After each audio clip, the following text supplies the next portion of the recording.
Hello, hello, hello. Welcome to the Joe Luca Real Estate Show. I am Joe, and I'm your host every Tuesday evening right here on WNRI.com. 99.9 on the FM dial, 1380 on the AM dial. And of course, you can check us out anytime on WNRI.com, wherever you are on the planet. You can listen to WNRI. This show is broadcast every Tuesday from 6 to 7 p.m. and on Saturdays it's rebroadcast at 1 o'clock in the afternoon. I want to start off with a little business, thanking our sponsor Compass, Title and Escrow. Anthony Betancourt and his team do a great job taking care of our buyers and sellers. They are very thorough at researching properties, researching transactions, and avoiding surprises because, as I always say, surprises are never good when it comes to a real estate transaction. And of course, Vern Rainville, public insurance adjuster. Vern, he was in a previous life, he was in the construction business. He's a Rhode Island guy, and he works for the homeowner, the property owner. He is licensed by the state of Rhode Island to be a public insurance adjuster. Operative word there is public. Okay, so he does not work for the insurance company. What does that mean? That means he's looking out for you as a property owner to make sure that you receive all of the monies that you would rightfully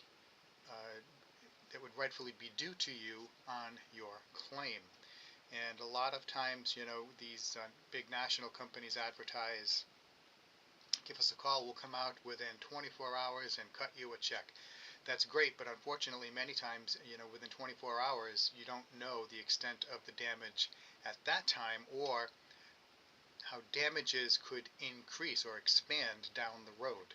Right? And that's where Vern Rainville comes in. So please, if you have any questions, give him a call, even if you had a claim in the past 6 or 12 months. 484-300-8495. That's Vern Rainville.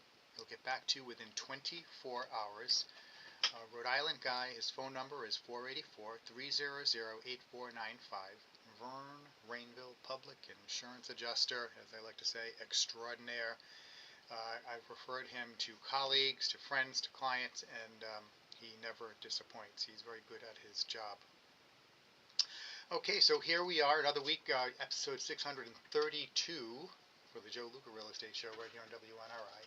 And guess what? Interest rates are still bouncing around the 7% range. They are not as high as the historic average. The historic average for a 30-year fixed rate mortgage is 8%. And right now, 30-year fixed rate 6.77, 30-year FHA 6.35, the VA 6.36. Now, these rates are higher than they have been, but they're not excessively high, okay? We are still well within single digits. And I want to point out, as I have been pointing out, if you were looking for a home in January of this year, and you said, I think I'm going to wait to see if rates come down, well, homes in Rhode Island have increased by over $40,000. That's the median price of a single-family home in Rhode Island has increased over $40,000 since January of 2025 to June of 2025. Let that sink in. I can't even calculate in my head how low the interest rates would have to go to justify that amount of an increase in the price of a home. Okay, so that's the problem or the challenge that we have. Now, I don't have a crystal ball. I broke my crystal ball. I wish I still had it because then I wouldn't have to sell real estate. But, we don't know what's going on with interest rates. They could go up, they could go down, they could stay the same. Are they going to go back down to 2, 3, 4%? Probably not. How do you know that, Joe? Well, one of the ways that I am pretty confident that we're not going to do that is because we are not going to have to adopt that kind of fiscal policy, that quantitative easing, which is essentially when the Fed just printed money and then bought our debt with the printed money. So they were just injecting lots of dollars into the economy. So that's why rates were so low. That was a direct result of the financial crash, back in the 2006, 7, 8, 9, 10, 11 range. Okay.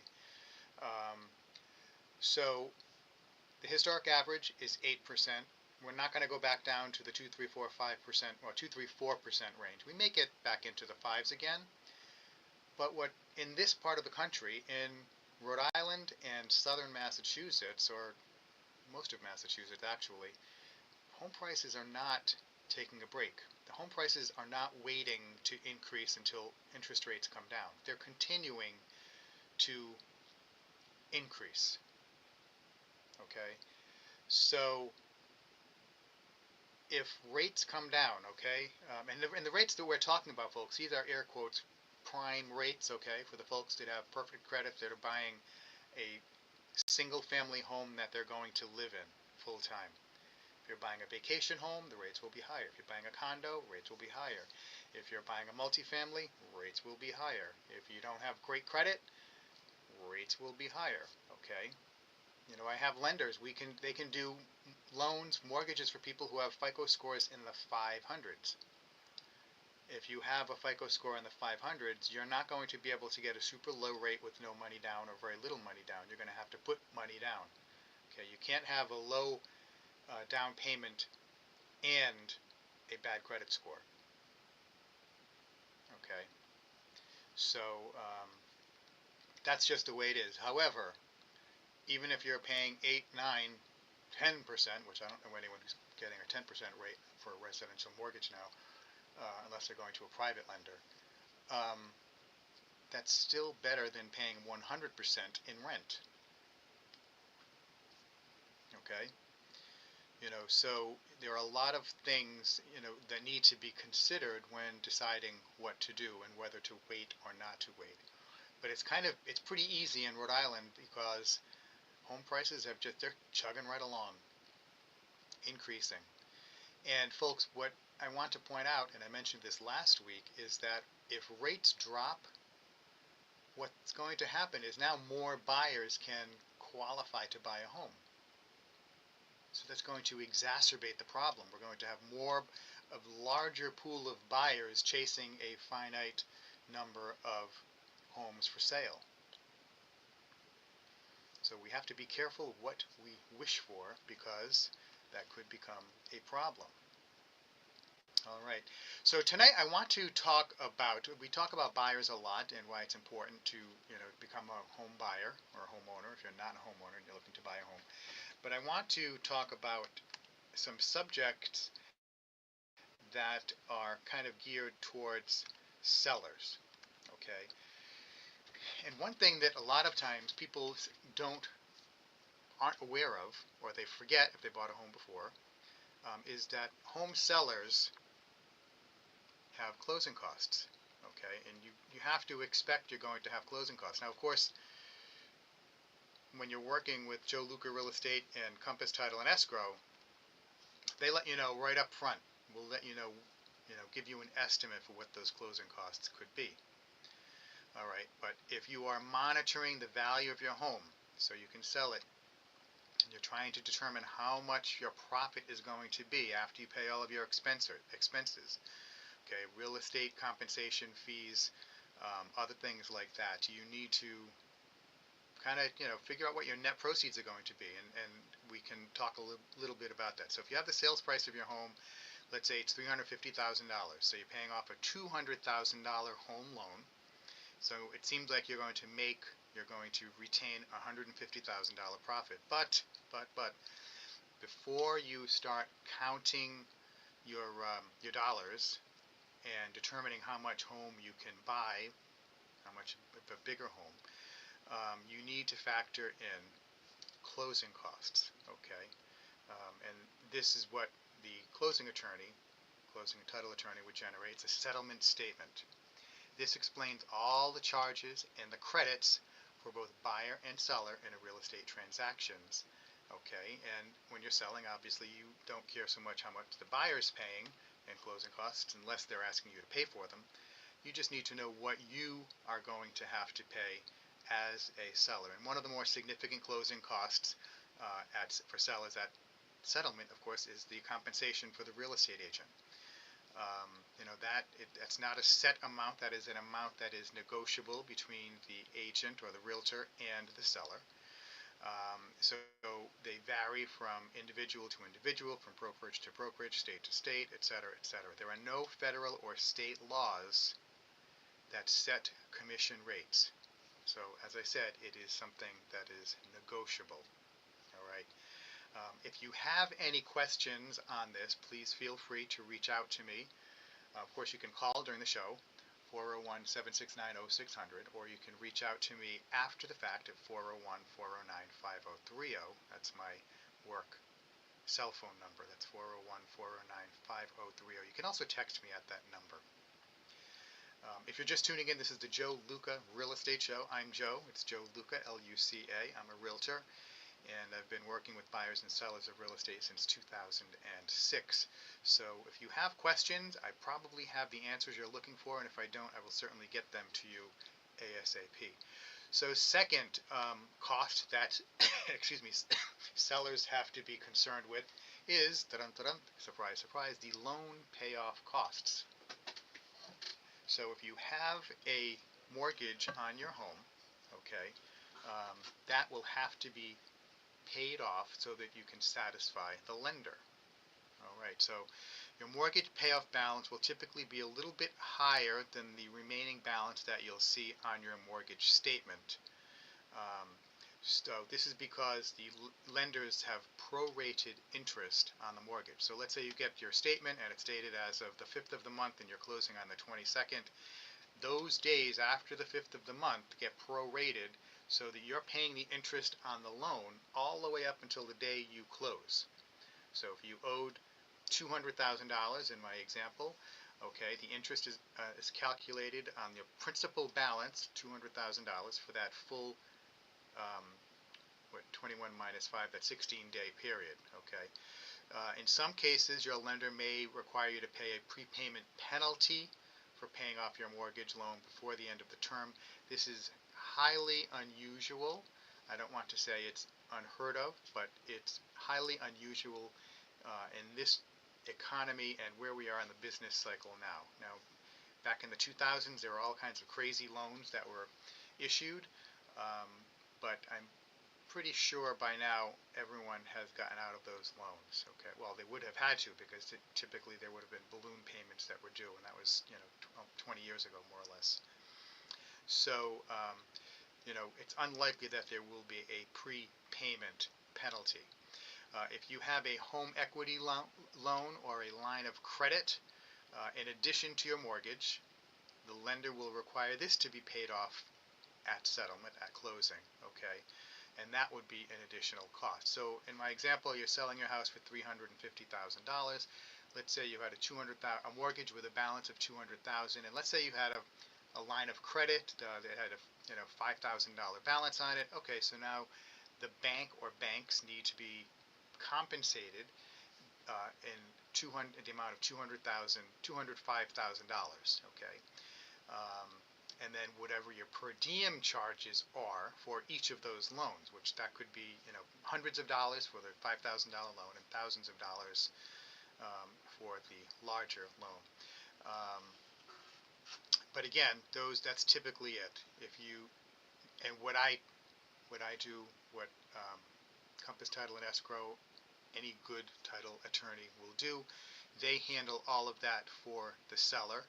And they determine what that is, because they have the conversation. So it's nice and easy, so you as seller do not need to figure out who you need to call, how to calculate the per diem. The closing and title attorneys, they do all of that, okay? They make sure everything is done and is up to snuff, and there are no mathematical errors, okay?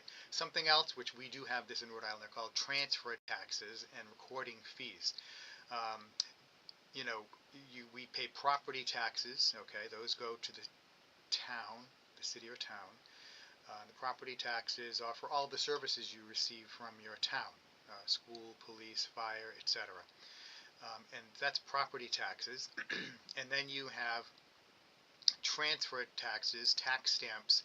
This is in Rhode Island, these are imposed by the state, okay? And this is what transfers title from the seller to the buyer. Transfer taxes are part of the closing cost for sellers. So when you're selling, you pay transfer taxes, not when you're buying, okay? Along with transfer taxes there and transfer fees, and property taxes, there are recording fees, okay? And this, again, this is something that varies from one closing and title company and municipality to another. Next, another expense that sellers should expect is what's called title insurance fees. Title insurance fees, excuse me, are another thing to think about when you're selling real estate, because sellers typically pay the buyer's title insurance premium as part of the closing costs. Title insurance protects buyers and lenders if there were problems with title in the real estate deal. That's why when person A is selling property number 1 to person B, person A is saying, you're transferring it with a warranty deed. You're warrantying there is clear title, just in case there's something out there that you were unaware of, okay? A mechanic, a contractor was owed money for work done, and they come back the day after closing, and let's say it was a $10,000 bill. The buyer would not have to pay that, and the buyer would not want to assume possession or title of the property unless he or she were assured that they would not have to pay any surprises like that. And the best way for a seller to do that is to have a title insurance policy. So it's something, it never expires. So you sell a house on July 22nd, 2025 for $350,000, and then 6 years from now something pops up, and if it was maybe in the survey or something, that something was wrong and it's going to cost thousands of dollars to rectify. The buyer will not pay that, the seller will not pay that, the title insurance company will pay that, okay? So it's something, could be mechanic's lien, it could be an error with the municipality or with recording, surveys, anything like that, that would be taken care of by the title insurance. And then, of course, there are attorney's fees. So if you have your own attorney, and I encourage all of my sellers to always use closing and title company like Compass Title and Escrow, because they represent you as the seller in the settlement of your real estate transaction. The seller may have to pay attorney fees as part of their closing costs, because of course no one can work for free. Everybody has to put food on the table. So you're going to have to pay the attorney for closing and title fees on your side of the transaction. Okay. Now, sometimes you may have an opportunity to say, you know what, I don't want to pay an attorney. I'll use whoever the buyer is using. Well, the thing to remember is the closing and title attorney that's on the buyer side of the transaction is, they can handle your paperwork and make sure everything is in order, but they're not looking out for your best interest because they technically represent the lender, okay, on the buyer side of the transaction. So they may not necessarily do any extra digging to protect the seller, okay. So that's just something to be aware of. It's not super expensive, which is why I always encourage my sellers to use their own attorney, use a separate attorney from the buyer. And sometimes buyers like, oh, I'm only buying this property, I'm going to do a quick flip, I'm only going to own it for 2 months. I don't want to pay for title insurance. Now, title insurance isn't that expensive. And I'll tell you a quick story. Now, this is the buyer side, and I was a buyer, and I bought a house to flip, and I had title insurance, thank goodness, because when I went to sell the property, the buyer's attorney discovered something that had not been discovered when I purchased the property. That was that the property lines were not drawn correctly. Okay, so that was rectifiable. It was a simple thing to rectify, but it costs money. I have no idea how much it cost because I didn't need to know. So in order to get that rectified, it could have been a $500 bill or it could have been a $5,000 bill. I don't know. All I know, it was taken care of, and we were able to proceed with the transaction. And when I sold the property, we closed on time. Okay, so title insurance is something that is always recommended. Okay, on the buyer side and the seller side. Some additional closing costs for sellers. This could be if there are liens or judgments against the property. So let's say you had a dispute with a credit card company 5 years ago. Okay, or a dispute. What's very common is people have things that pop up like a dispute with a cable company or a mobile telephone company, and it's like $80, and it pops up, and it could be problematic, but it's not. It gets paid off. But these are things that you need to be aware of: unpaid homeowners association dues or condo fees.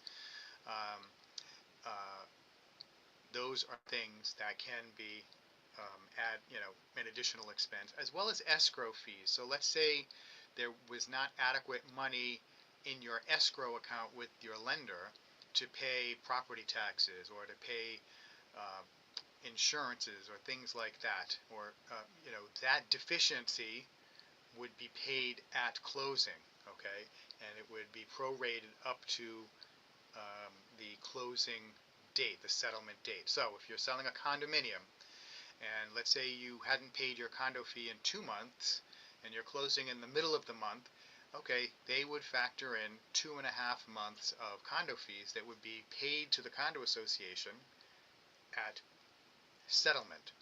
So you receive $350,000, 205,000 plus the per diems goes to the banks.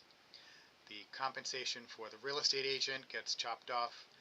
Money is due for the water, sewer, other expenses that the seller needs to expect. Now, if you have a well and septic, you don't have water and sewer bills. Okay, um, but if you're connected to municipal water and sewer, that's another fee that you have to expect. So these all get subtracted out, and then you have your net proceeds afterwards. So you're netting your gross proceeds were 205,000. You may net, let's just say, $185,000. So that's how much you would have available to apply towards the purchase of your next home. Okay, so a lot of times people are, they think pie in the sky. Oh, my house is worth 400,000. I'm going to buy. I only owe 200, and I'm going to do this and that, and I'm be able to buy this house. Well, okay, maybe the house isn't worth 400. Talk with a real estate agent and find out what it's worth, because the house down the street that sold for 400, maybe that had a new roof, updated kitchen, and a new driveway and garage doors, and that is the reason why it was selling for 400 and not 350. Okay, so these are the things that can make a difference, in the cost, that sellers have to shoulder at settlement date, and then that detracts from the amount of money that you have available to apply to your next home. Now, if you are planning to sell your home, okay, and you've heard the phrase repeatedly from real estate agents and other talking heads that curb appeal is very important, which it is. Most people, the first time they see homes is looking at it on a device, a personal digital device like a smartphone or a tablet, um, and you need to make it look as good as possible in a small space, a 1x1 or 2x2 photograph. Okay, so you have to make your well-loved, lived-in home catch the eye of potential buyers in the best possible way. So of course, the first picture they see is the exterior of the home, the curb appeal, from the street or from the sky if it's an aerial. Okay, and now many times, buyers are making decisions on the listing in the first, believe it or not, 7 seconds of arriving. let that sink in. So they pull up to your home, and within 7 seconds of getting to your home, they've already made decisions about the property. Okay? You want the decisions, you want that impression to be as positive as possible. You don't want them to be doing subtraction in their head. You want them to be doing addition in their head. So what do I mean by that? So you're listing a house for $450,000, and they pull up, and you don't want them to say, all right, oh, it's going to need this, subtract $5,000. It's going to need that, subtract $2,000. It's going to need this, subtract $10,000. You don't want them doing that. You want them to pull up to the house and say, oh my gosh, there's already a new this. There's already, I don't have to do this. I don't have to do that. So they're adding up all of the things that they are not going to have to spend money on. So they're adding as opposed to subtracting from the price. Okay? When you are selling, okay, you need to do things, you need to think ahead. And a lot of times it will take elbow grease and sometimes a large check to spruce up your home to sell. But there are many things that you don't want to do. All right. So what's the seller to do if they're strapped for cash, can't afford to replace the 90s linoleum floor in the bathroom with new tile? You've got those 1980s cabinets in the kitchen. What should you do? You know, here are some tips. I want to go over some tips because you don't need to make your house that you purchased 20 years ago look like it's cutting edge, fully up to the market now. We have to look at what is the competition, okay? What are other houses selling for, and what condition are they in, okay?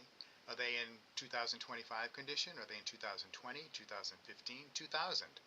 Okay, so you look at what your condition, your competition is, and then we look at what have things sold for recently. I try not to go back more than 90 days. Actually, I try to do 45 to 60 days at the outside because prices have been going up so much. As I said, we had over $40,000 increase in the median price of a single-family home in Rhode Island in 6 months. So if I'm going back 180 days, that's bad information. If I'm going back 90 days, that's probably still poor, bad information. So that's why I try to do, 60 at the top, usually 30, 45 days, just to get a real good number. Now, if there are not many homes that sold in the past 30 days, then obviously I go to 45 and then perhaps 60.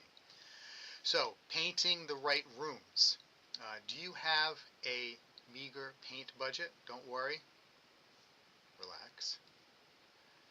You don't have to repaint the entire house and the latest trendy paint colors to impress buyers. You don't need to buy the most expensive paint when you're painting these rooms. Okay? What you want to do is talk to your real estate agent, your full-time experienced real estate agent, realtor, and determine what rooms do home buyers focus on the most. Okay, so some people, think about the bathroom and the kitchen. Okay, that's generally the rule of thumb. It doesn't take a lot of paint because these are rooms that people spend a lot of time in, and it makes a big impression. Okay, because people go into the kitchen, they look at, okay, cabinet space, counter space, condition of the cabinets, color, the floor, appliances. So if you can do things to make that first impression as positive as possible, that's a step in the right direction. All right. Painting the living room, this is usually a good sized room, lots of walls, so it makes sense to perhaps paint this because, again, this is one of the first rooms that people see. Okay. Something else, and I've talked about this in the past, that gives a lot of bang for the buck is your garage doors.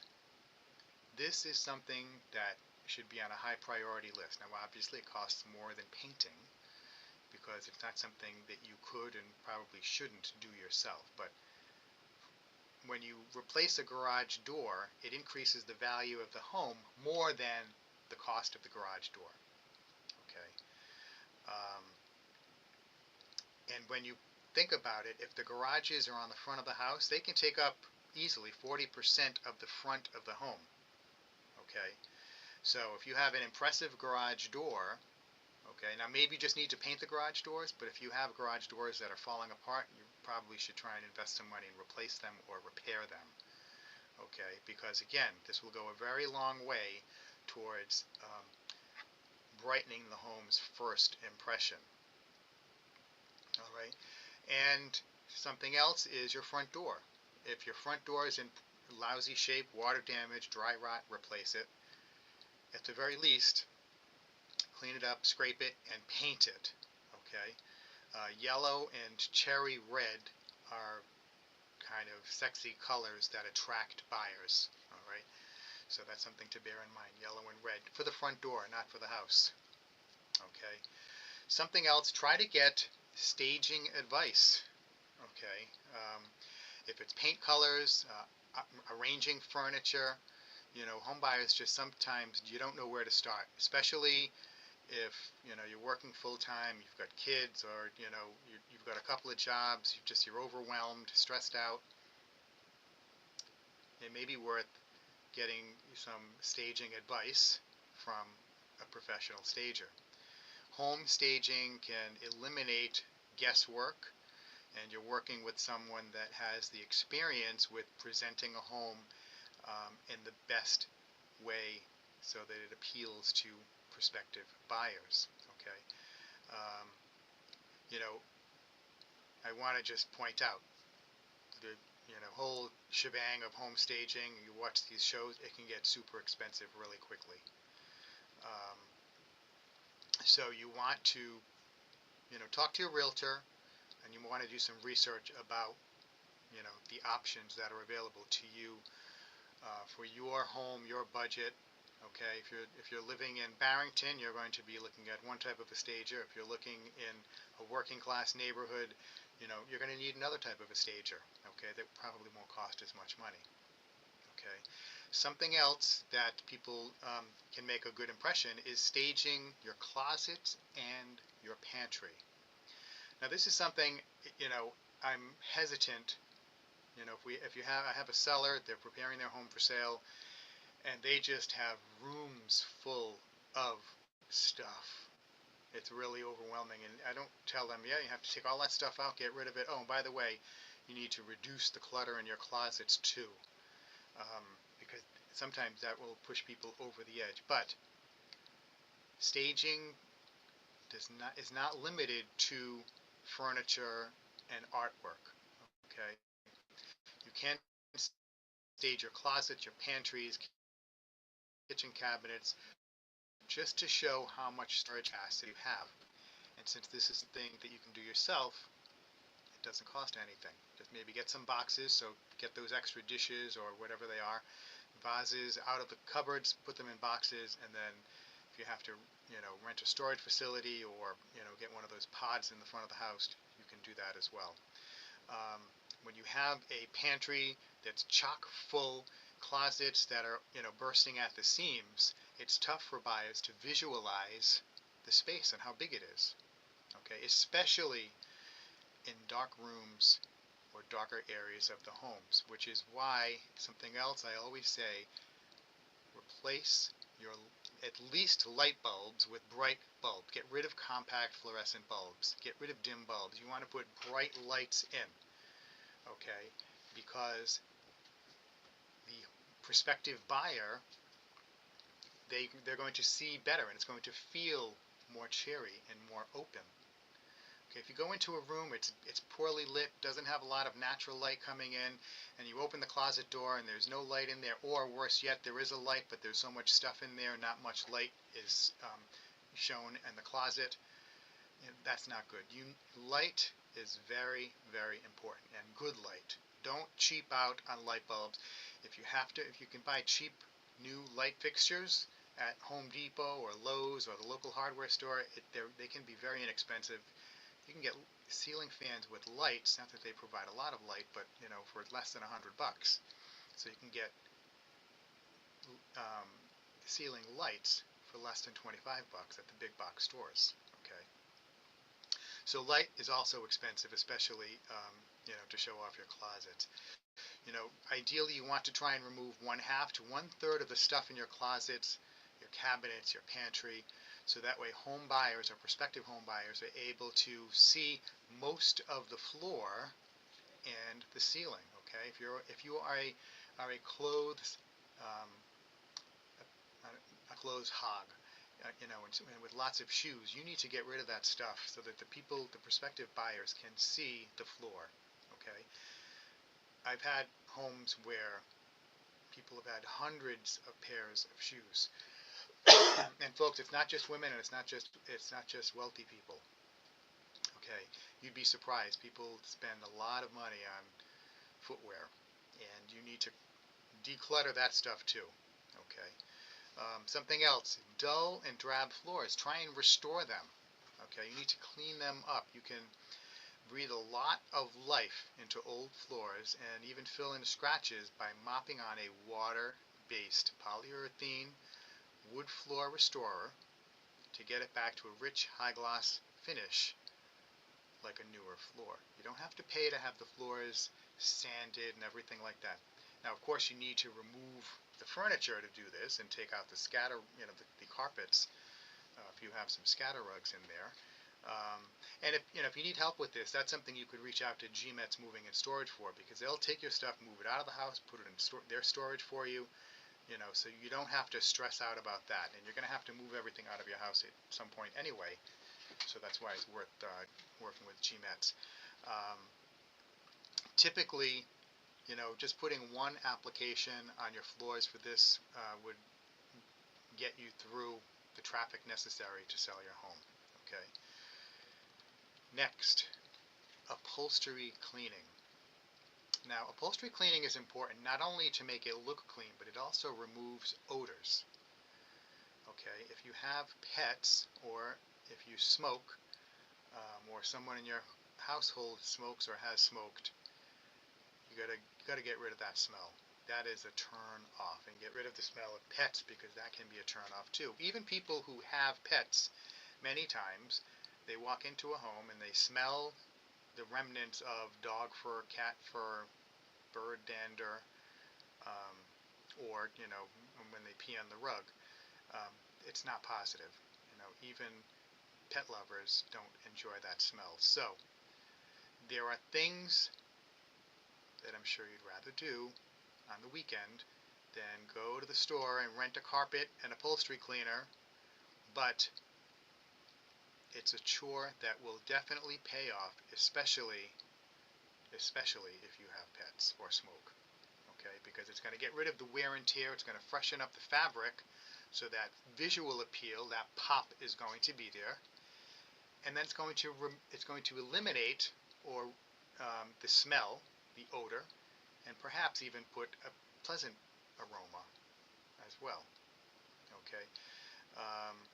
After you do this, you may want to have, everybody has those relatives or friends that can be brutally honest, and have them come over and give you an honest opinion about what your house smells like when they first walk in. Okay. If they still smell pet-related odors, you need to find out where that smell is and then deodorize it. Okay. There are products that you can get at pet stores to eliminate or remove those odors from carpets. There are materials, like liquid materials, you can put on, and they're not the foam ones. These are other things that are very specific for pets. Okay. As I said, lighting, very important. Natural light is always good. So if you have awnings, remove them or put them up so they're in the up position to let as much natural light in as possible. Curtains, open up the curtains for showings. Even if you have your sheer curtains, open those up as well. Let as much natural light in as possible. The same thing with blinds. You want to open them up so you get all the light, especially if it's a cloudy day. Okay. If you don't have a lot of natural light, there's a little, like a hack that you can try and see if it helps. Washing your windows and removing screens. So wash the windows inside and outside. You'd be surprised how dirty the outside of windows can get, and I see this in my own house on the porch every morning. I'm like, oh, I've got to clean the outside of these windows. But yeah, that's one thing I have to do. But if you're going to be selling your house, you definitely want to do that. Okay, and you can clean with Windex, you can clean with vinegar and newspaper or squeegee, whatever you want to do. Clean it, remove the all of that residue that is most likely on the exterior of your windows, and then letting more natural in by removing your screens. Okay. Um, you can also, on the inside of the house, install full spectrum light bulbs because they mimic the sun at midday. Okay, and it's a very natural kind of a light. That's why I said before you don't want to use those compact fluorescent bulbs because it's a very unnatural light. It's not bright, it's not crisp, and it makes everything just have a pall over it, a visual pall. Okay. Any other things that you can do renovating on the cheap? Consider secondhand stores when you want to make improvements but have limited funds. Excuse me. So, in some areas, we have, Salvation Army, we have Savers, Goodwill, there are Habitat for Humanity restores, and a lot of times you can find renovation items, including paint, cabinets, hardware, appliances, etc., for affordable prices.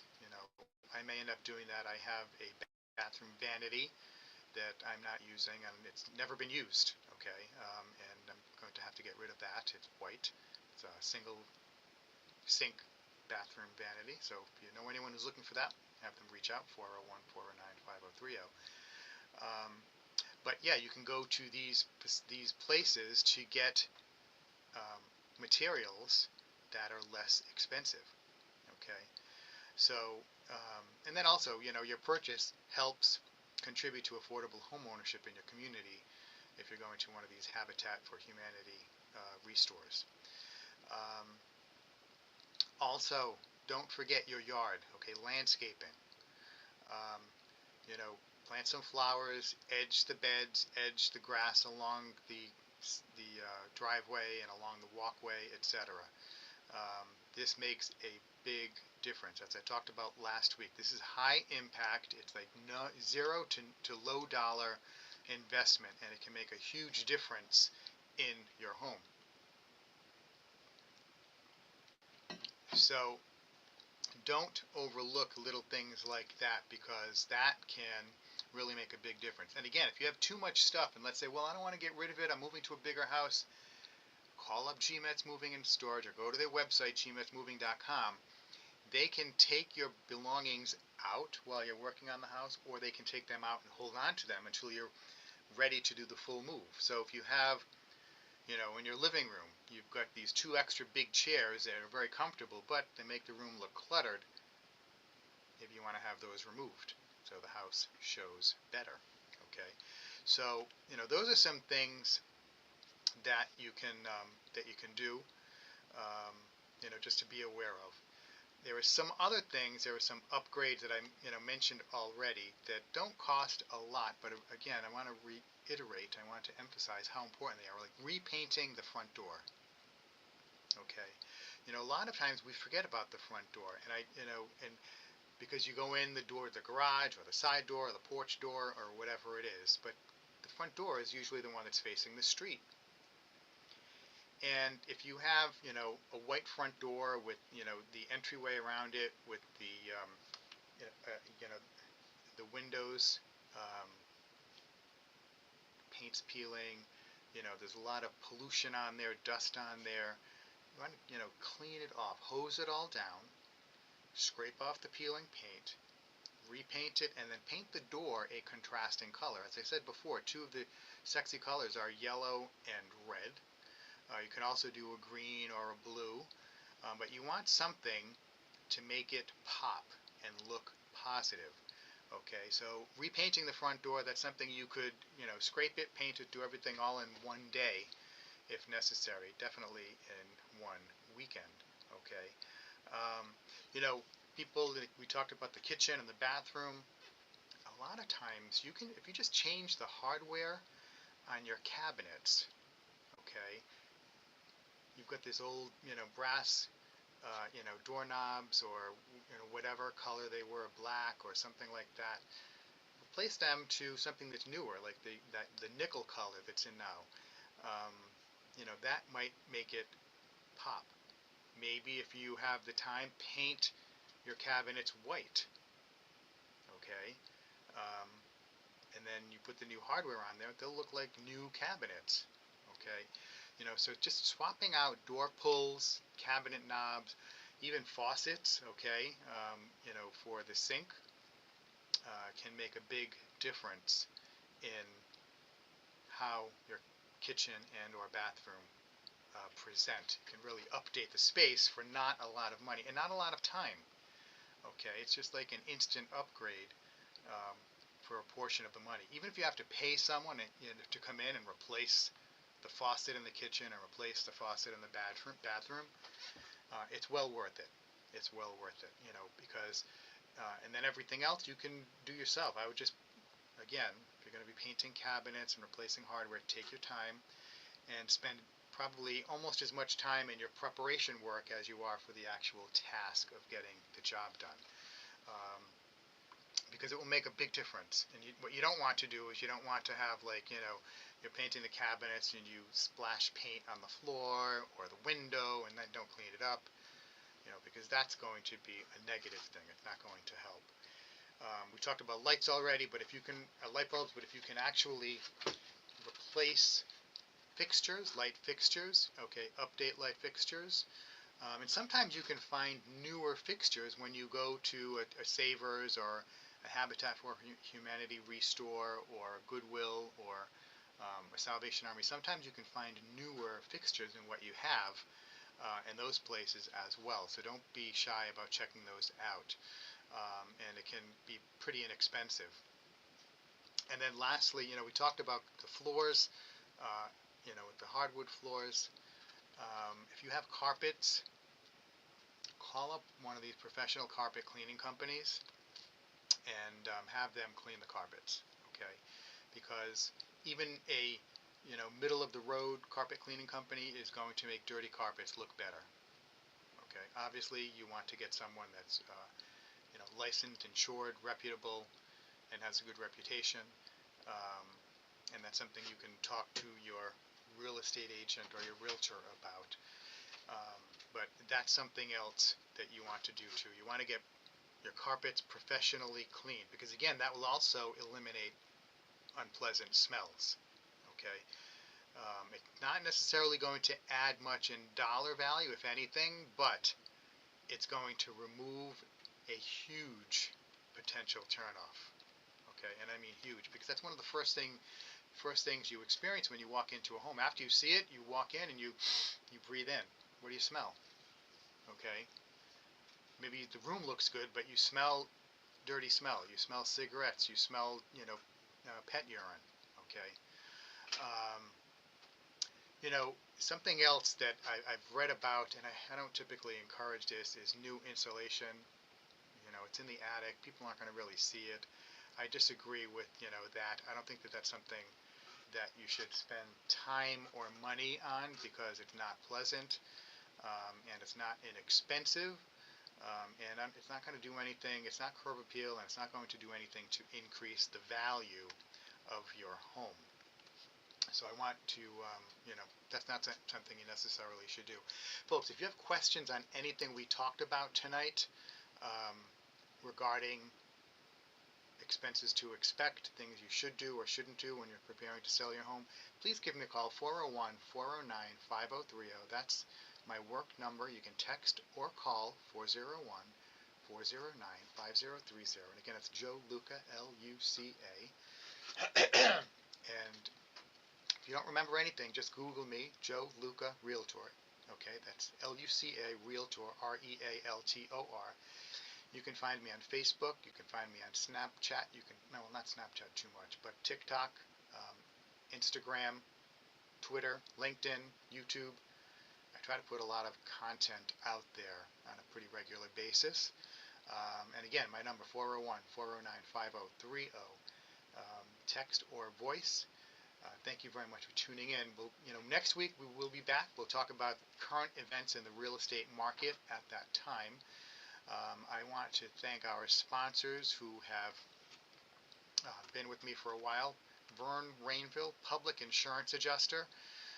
Vern, he works for you, the property owner, not the insurance company. So if you think you have a claim, it was tree branches did damage to your house, a tree fell on your house, a car drove into your house, snowplow did damage during the winter, anything like that, water damage, okay, from you had ice dam in the winter, give Vern a call.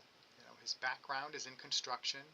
He will get back to you within 24 hours. That's a promise. But you have to give him a call, 484-300-8495. Again, 484-300-8495.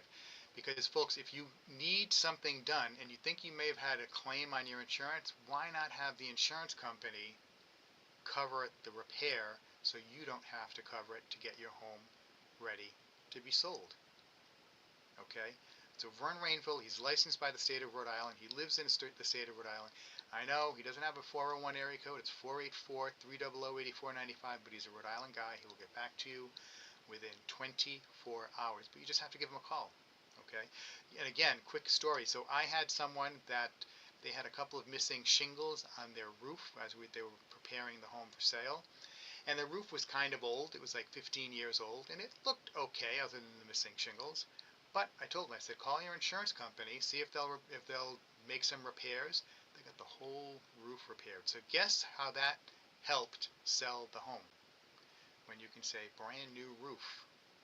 Okay, that's very positive. So something like that makes a big difference. So if you can get someone else to pay for it because you have a legitimate insurance claim, go for it. But you got to give Vern Rainville a call first because he knows how to get you as much money as you're entitled to from your insurance policy.